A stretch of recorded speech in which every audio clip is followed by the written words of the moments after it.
Hello and thanks for stopping by. I have two Super Famicom controllers that I bought from a seller in Japan, and I wanted to clean them up before my Super NT console arrived.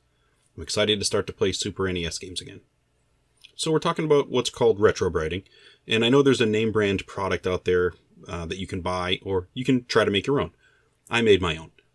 Basically, the biggest expense in making this is hydrogen peroxide. That's what, $3 a bottle maybe?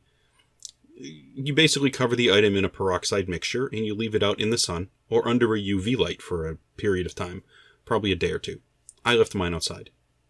So to do this, you first need to take apart whatever object you're trying to retro-brite, and you got to remove the casing from all the pieces that can't get wet. We're not just dunking these and sitting them outside. Now these particular controllers, they're reasonably easy to separate. We have to remove 5 screws, and that's it. We remove 5 and we're going to pull them apart. Now, there are some important things to remember when you're taking these apart, when you're taking anything apart. First, you have to remember what you're starting with. Well, for me, I have this video. I'm capturing this footage. But if I wasn't recording for this footage, I would take a picture with my phone. Probably multiple pictures. It's not good to assume you're going to remember what you started with, especially for a project like this. What if you get interrupted? What if the project takes a couple of days, or a week or more? You can't go back in time, but if you took a photo of what you did, it'll make things a ton easier.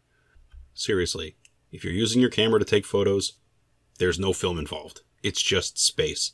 You could take 50 pictures and delete them later. Next, it's important to use the right tools. We're dealing with electronics. Never use a hammer when you need a screwdriver. Never use a knife when you don't have the right size screwdriver just because you think you can fit it in there. Don't try to make do with what you have. That's how you scratch your plastic. That's how you ruin screws and potentially slip and cut yourself. A regular screwdriver, I took a regular small screwdriver and it wasn't working for me here because it wasn't small enough. I needed a small Phillips bit. Never want to force a screw with a large driver. You will ruin the head and you won't be able to find a replacement.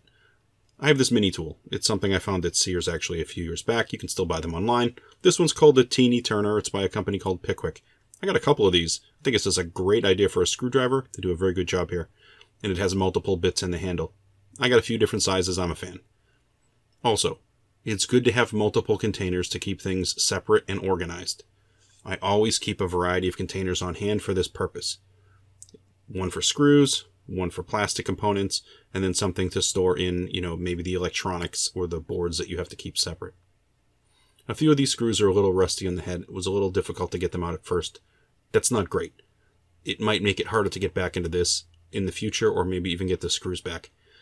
You can replace them, I suppose, if you have that size screw. You could also soak them in rust remover, and maybe you could spray the heads with a clear coat of paint of some kind to try to seal them. It might help. Overall, I managed to use these screws again. They were okay. So when you get the cases open, you're going to need to remove the internal pieces.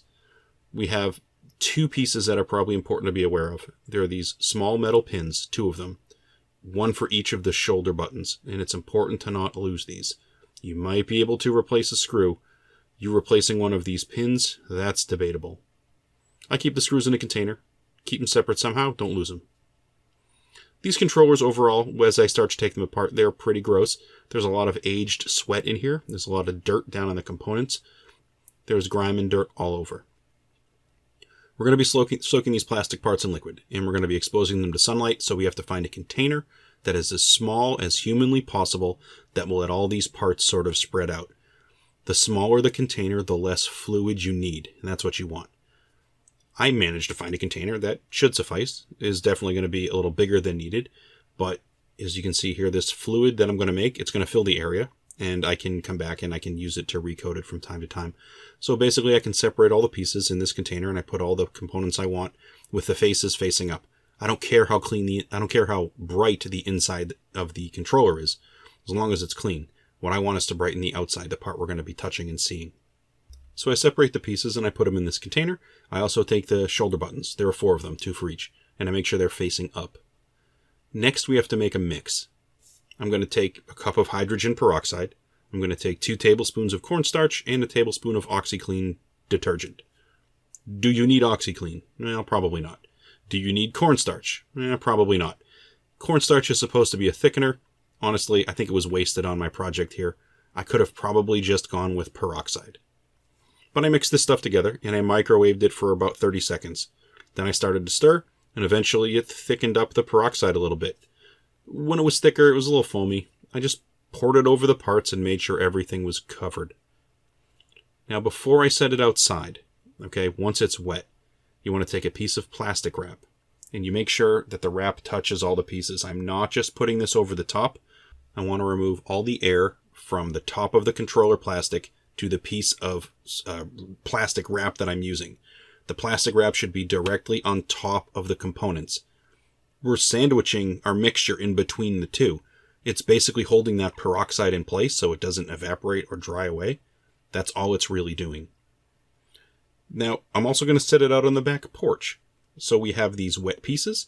They've got plastic touched to the top of them, and I'm going to set it on the back porch. I left mine out for 2 days. The first day was overcast. Well, I still left it out on the back porch. And this has a door. This plastic component has a door to it, this container here. I left the door open. I want the sun to come down, go through the plastic wrap, and I want it to hit this compound, and I want it to retro-brite my pieces. I didn't keep it covered. Unless I thought it was going to rain, I wouldn't put that lid down. It's out for a day. Yes, it's overcast, but the clouds don't completely prevent the UV light from coming through, and that's what we're using. The next day was bright and sunny. Great. Every now and again, during this time, anytime I could remember, I would go on the back porch, I would pull the plastic wrap back, and I would take the pieces, and I would flip them over and get them wet again in the solution. And then I would put the plastic back down and make sure that it was good to go. Want to keep it wet as long as possible. Then, when you're ready, which for me, 2 days I saw a noticeable change. I drained the fluid, and I washed each piece clean with water. I also took this opportunity, I put the buttons and any of the other rubbery plastic pieces, I put those in a small cup, and I rinsed them out with some dish soap and water. Dish soap is generally pretty mild, that's fine. I just made sure to wash them down good. You're getting off a bunch of grime here, right? Years and years of sweat and what have you. So we wash them, we let them sit a little bit, and then we drain them until the water's clear. And then you try to dry them as much as you can. I pat them dry, and then I let them sit out, and I let them dry overnight. You want to make sure they're dry. This is very important. It's also important, you might want to take a toothpick and flip over the back of these buttons. There's a little hole there. You want to make sure you poke that. Make sure there's no water sitting in there. You want to make sure that you're not trapping water in your controller. Don't put these back together until you're sure they're completely dry. If you took these components, you wash them, I wouldn't expect to put it back together that day. Honestly, I would wait a day. If you rush this part and you manage to trap even a little bit of water inside the controller, who knows what that's going to do long term to the controller. These are electronic parts. They will corrode if you have moisture in there. We want to make sure they're dry. Therefore, this project takes a few days. So then we get to put things back together. It's not that hard, actually. If you pay attention, you actually can't put the buttons in incorrectly. On the inside of the controller, marked in the plastic, the manufacturer put in instructions as to where the buttons go. And I think that's pretty excellent. What a nice manufacturing design. I was first going to pull up a picture to take a look to make sure I'm putting them in the right spot, and then I realized you can't. They won't fit if you put them in the wrong spot. They designed each button slightly different. It only fits in one direction when you put it in that hole, and on the plastic it tells you what colors go where. It's great. Once I put these in, you put the pins back for the shoulder buttons, and you'll use these actually to guide the assembly back together completely, because that's probably the one part that really connects the top and the bottom, before you put in the screws, of course. But you'll put all the pieces back in. You got to put your rubber panels down over the circuit board. That's going to match up. And it's really not that hard to put these all together. You get it lined up in the shoulder buttons, you get those slided back into place, then you put your screws back in. When I put the screws in, you want to make sure you're tightening each screw just a little bit. I go around the entire component, make sure everything is in there, at least threaded, and then I go back one at a time and I tighten them down. Don't over crank these. They don't have to be cranked. We're not putting together a panel on the space shuttle. We're not afraid of these ever coming apart. You just want to screw them. You'll feel the screw moving just fine, and then it stops, then you're done. Move on to the next one. We don't want to strip anything. We don't want to force anything. If you tear the plastic, you'll never get it fixed. Overall, this was a time-consuming product, more time-consuming as opposed to difficult. The controllers look good to me. They look actually really good. They're not brand new in terms of color, and one set of shoulder buttons, I think the color barely shifted, but there's definitely been a change in the faces of these controllers. Now I'm going to try to compare two right here. I kept the lighting the same for both the start and the end of the video. I'm recording these in a controlled environment, so I use the same light.